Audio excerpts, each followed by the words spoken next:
Okay, there's a couple of other Lear shows I want to mention. The first is Mary Hartman, Mary Hartman. Oh, And how is that show described to you again? Because this is a very unusual show.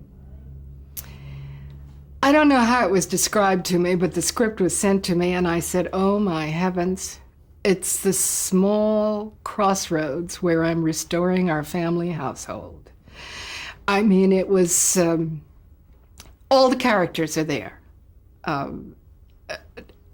except they're more outrageous. If they had written them, they wouldn't have believed them. Even the Mary Kay Place characters and the Graham Jarvis. I mean, they are there in that little crossroads. This is in northwest Arkansas. And I drew on that quite a bit. And the town characters. And another town where I was restoring a train depot, Eureka Springs, Arkansas, has some of the wildest eccentrics I've ever met. And they were in Mary Hartman. You're going to ask me about the Louise Lasser character, aren't you? Well, conceptually, she was so skinny at that time. And she had shoulders that were so wide compared to the skinniness of her little body. I cut those funny sleeves in and made puffs so that we could proportionately make the dresses more in line with the whole rag doll concept, you know, with the braids and the whole, you know, caught, trapped in a woman's nightmare. Mary Hartman, Mary Hartman. And again, I learned a lot from Louise Lasser on that because I worked to what I had there. And I think it made a character, didn't it? What was the concept of that show? What were they trying to get across? The eccentricity of contemporary American life in small towns. And how people are trapped in their own daydreams and visions. Don't wish for if you wish for something, you might get it. I think, in a funny way, that's what Mary Hartman was about. Can you talk a little bit, you mentioned Mary Kay Place, can you talk a little about her? Oh, that was a grand girl, and she's a talented writer. She's from Oklahoma. I learned a lot from her, too. She practically lay down on train tracks to get that role. She wanted it so much. And I'm so glad she got it because she brought a really special thing to it, didn't she? And how did you dress her? Like my cousin who had a country western band, except a little more outrageously. And she was a doll, you know, I mean, she was a country western doll. What about Deborah Lee Scott?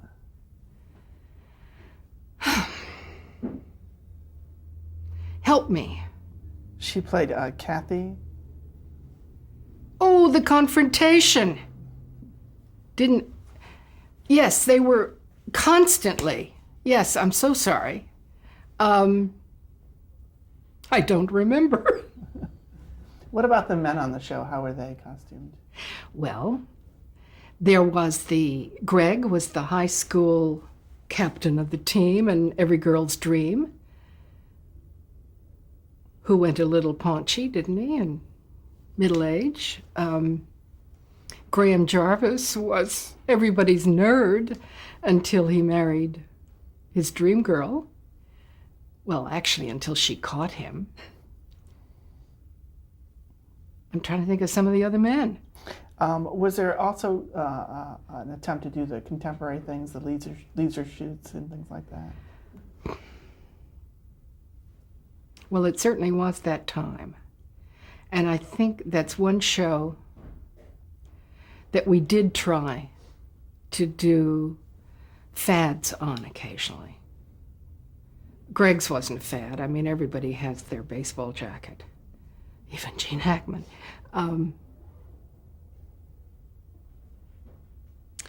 It was just small town Southern for real. And I unfortunately knew a little bit about it. And it spun off into Fernwood Tonight. Did you have anything to do No, with that? I didn't. No, I was gone by that time. There are a few other short-lived shows. We had mentioned A Year at the Top. And I was talking about that with the Zero Mostel. And, Yeah. yeah. Let's talk about some of the others. What about Hot L Baltimore? Oh, I loved that show. I flew to New York and saw that show when it was playing. He didn't raid the cast of that. I think he cast mostly from out here. Oh, they were just grand, eccentric characters. I particularly loved the Floozy. She was such a grand challenge every week to do, you know, kind of Puerto Rican flounce or whatever. They all were wonderful, that cast. Why don't you think that show succeeded? Why? I think it was too in-house New York. You know, most of Norman's shows struck a note across America. And I know those characters were eccentric, but I believe they were essentially East Coast New York or Boston. And it didn't strike a chord for some reason. I'm sorry, too, because I really loved doing it. What about All's Fair? Well, that was such a waste of a great talent in Bernadine Peters, that it was almost a blessing. But that was actually based on reality of our two writers, Schiller and Weisskopf, who started with Lucy and Desi, and had worked all the way through All in the Family with us, all of Norman's different spin-offs. And that was a gift to them. And it was based on Schiller's wife actually running for office and winning. And it was two diametrically opposed points of view politically. It was the older conservative and the young journalist. And she was terrific. And what a joy to dress. But you know what? She deserves Bob Mackie and glamour. And that was too real. Okay, what about the Nancy Walker Show? Well, now that was a challenge, because here's one of the great comedians, and she was 4'10". And I pulled out every trick I knew to stretch her, including Bretons that turned up for 8 inches sailing into the wind, wonderful little all-of-a-piece dresses that were handcrafted by Gunell Eriksson, little Chanel sling pumps, perfect little gloves. She had never been able to dress cute, she said. And that's kind of what we did for her. And Can you describe her a little bit personally? Well, I mean, she was a very funny lady. And she knew her craft perfectly. And her husband was her greatest supporter and laughed the loudest. And was basically, you know, her manager and producer. And she was gracious. And she loved doing what she did.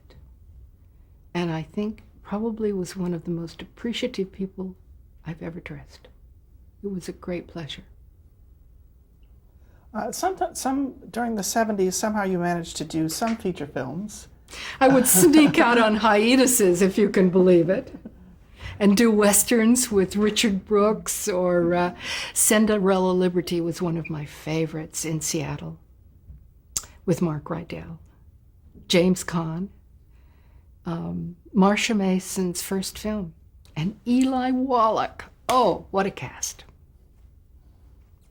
Do you remember the costumes you did for that? Yes, I still have a lot of them. Mm-hmm. there, you know, she was so sexy. And it was such fun to do a real sexy kind of whore. Nice colors and shiny, lots of flesh. You did a number of movies with Richard Brooks. Can you just briefly talk about him? Well, he could scare you to death if you'd let him. But he didn't know how to handle women, including Gene Simmons. So, we did a film for Gene Simmons, as a matter of fact. Happy Ending, with John Forsythe when he had black hair, Lloyd Bridges, and Shirley Jones.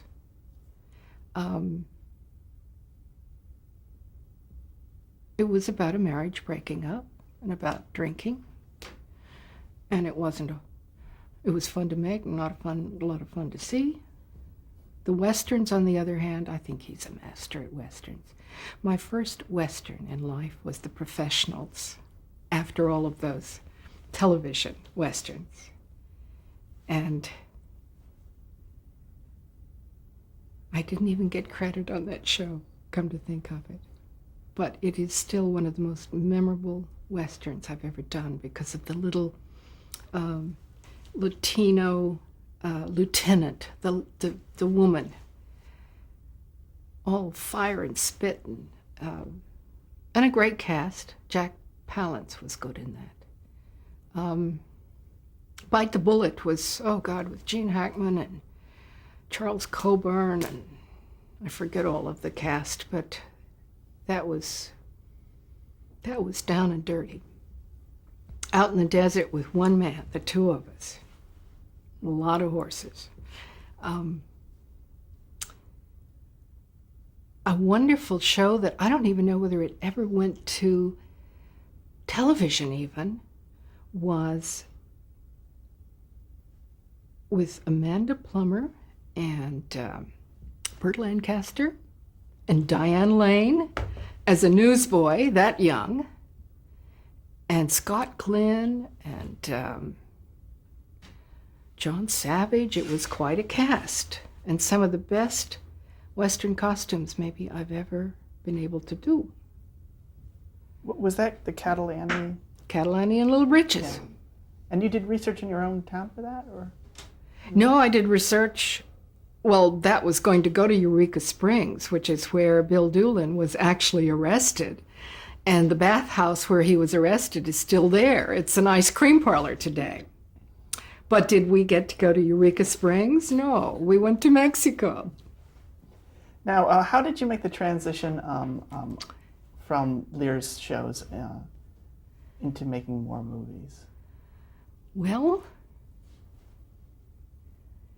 I just, as gracefully as possible, left each show to the assistant that had been with me on that show and went off to work hard once or twice a year so that I could have a life again.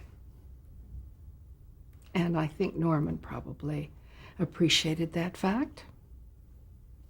And you started the Rita Riggs Design Studios? 1967. Mm-hmm. They were the studios that Archie Bunker helped pay for. I incorporated in 1981, I think, or 82, which allowed me to work freelance with the different studios as a corporation, as a loan-out company. Let me mention some of the things you did in the 80s, the projects. You did a couple of TV movies with Jean Stapleton. That was fun, yes, because we got to dress her up. Well, she was a meanie, an angel dusted. And was it her daughter that was a very young, petulant Helen Hunt?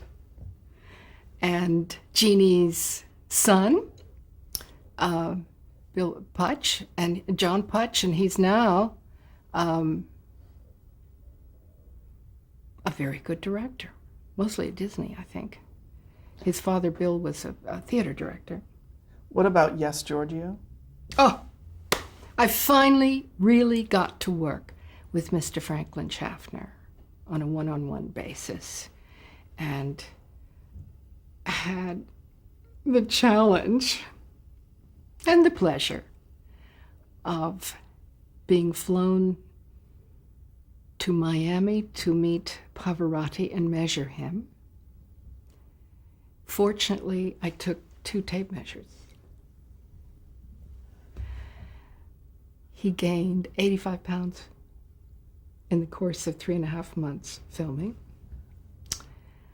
I've never forgotten, after the big concert, Free in Boston, he went back to the dressing room and sat down and said, "Now I can eat. I don't have to sing for 3 months."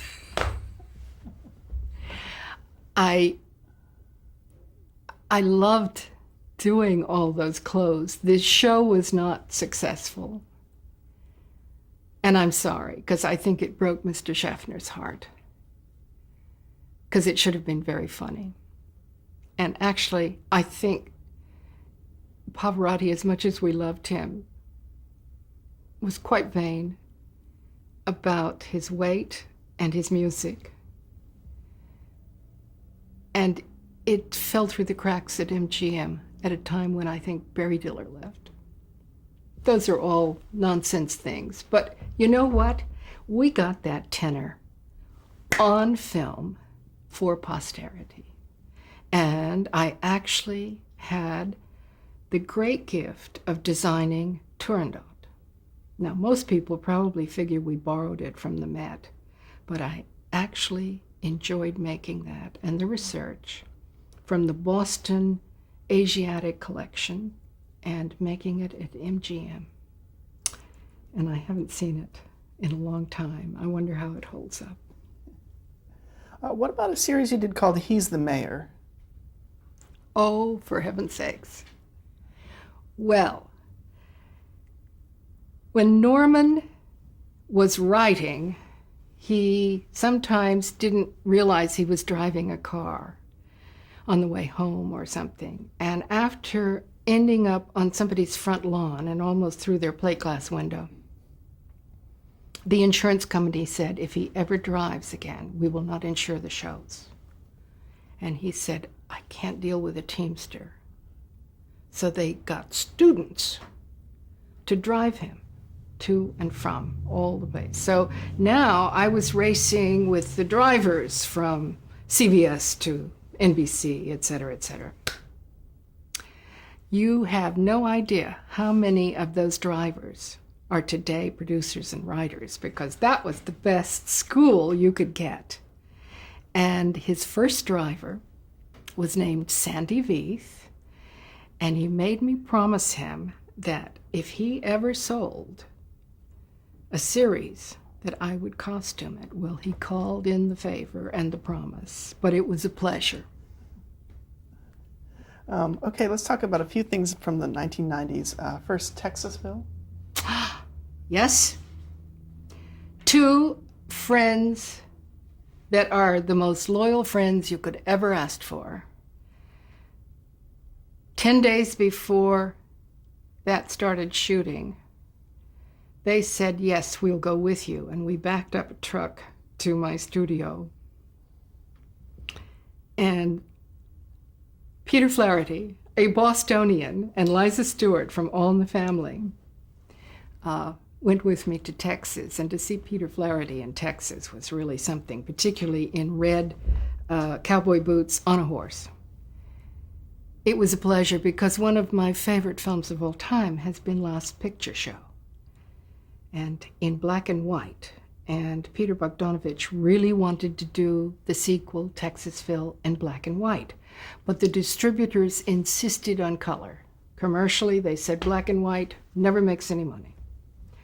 So we devised a palette of grays and blues and off-whites to get as much of a feeling of black and white as possible. I don't know if you've ever kind of noticed that in Texasville, but that was the thinking of that concept.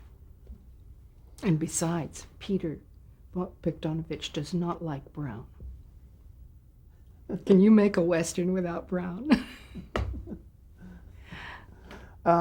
Did you work on Baghdad Cafe, the series? Yes. Do you know that that book and the play was offered to Whoopi Goldberg in the film? And I guess it fell through the cracks because she was so busy. So she actually wanted to do that series. And I'm sorry it didn't go because it should have seemingly. Can you talk a little bit about the costuming there for Whoopi Goldberg? Well, it was just fun to put great colors on her and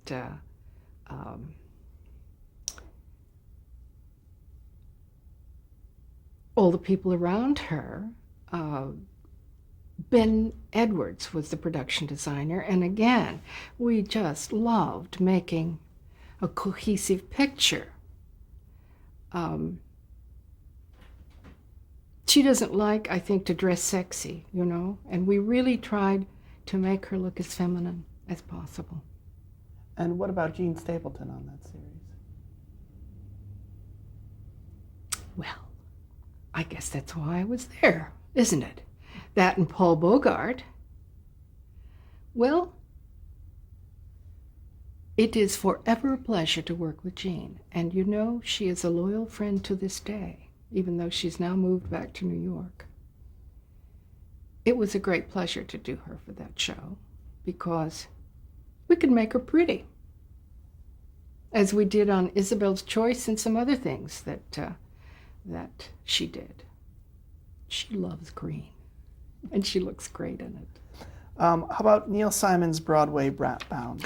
Oh, well, how did I come to that one?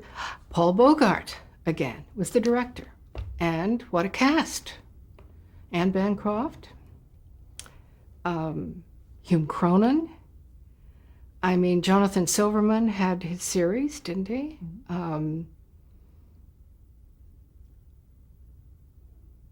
I think Neil Simon and Norman Lear are two of the great play doctors of our contemporary times. And so it was wonderful to see play doctoring from another person. What about the series VIP? Well, that's one of my favorite young directors, because you know, most of the directors with whom I've worked are now retired or gone. I went to Japan with Jonathan Lawton and had a great time working with real ninja in 400-year-old Edo castles. So I was grateful to him for that experience. And he said, I have sold something, would you come back? So I went back with 6 or 7 shows to set up the look. And it's the first time I've ever done high porn. But it was fun for a short time. So you actually came up with the concepts for the main characters? Well, I think it was a joint effort on a lot of people's part. But I know that we wanted to soften Pamela Anderson into pastels and pretty hair. And when we started out, I think that's, you know, the heavy black eye makeup went. And it was a very funny concept. And I loved the other characters. I mean, they were all fun to work with them and set up their closets and fit and make a palette. Unfortunately, I think the people that bought that series didn't know it was high camp. They wanted a serious shoot 'em up alias, you know. Were you there for the run of the series? Or? No, I left after the 6th or 7th show because my father at age 95 had a 5-part bypass. And I took a little time off. He and I did some nice things together. Let's talk about finally having our say, the Delaney sisters' first 100 years. Thank you for asking.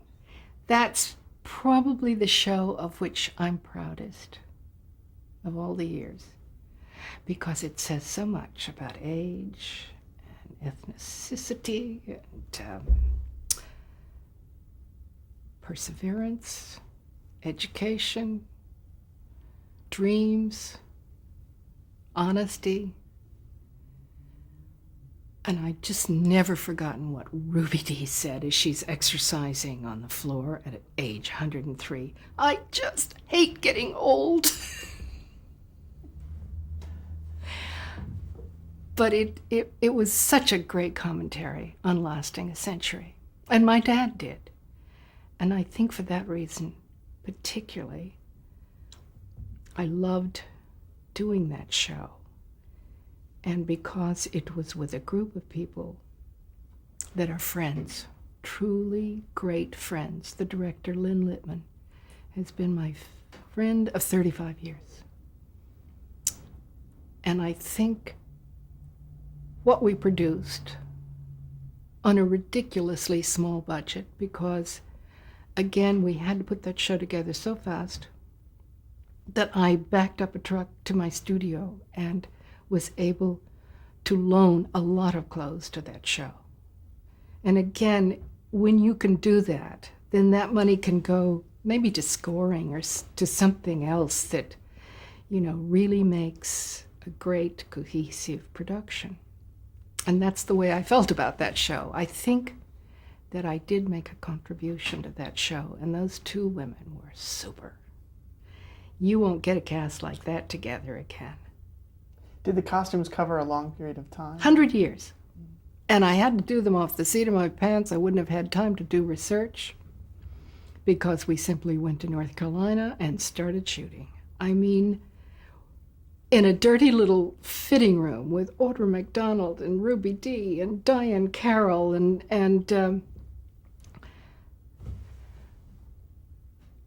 I can't go through the whole, it's a wonderful cast. Do you feel like you used all of your knowledge and worked Yes, into this one? yes. Yeah, it was fun to work on your feet and know. I just have a couple summing up questions for you. The first is it important for you to keep working? Yes, yes. I'm about to be 73 and I'm not about to quit. I have done 2 films last year, mainly because I could contribute a lot of the clothes and be there.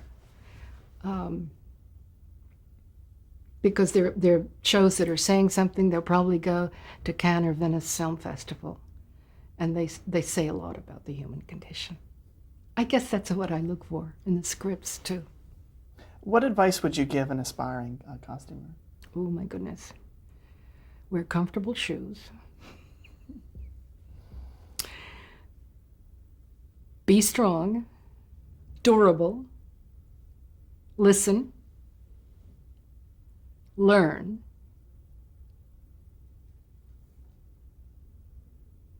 go to museums, learn from the masters. Painters are such good teachers. They teach you how to put together colors and textures. And the last question is, how would you like to be remembered? Alive. Okay, that's it. Thank you very much for the Archive of American Television. Thank you. Oh my goodness, we made it through. Well, now you can have something to drink.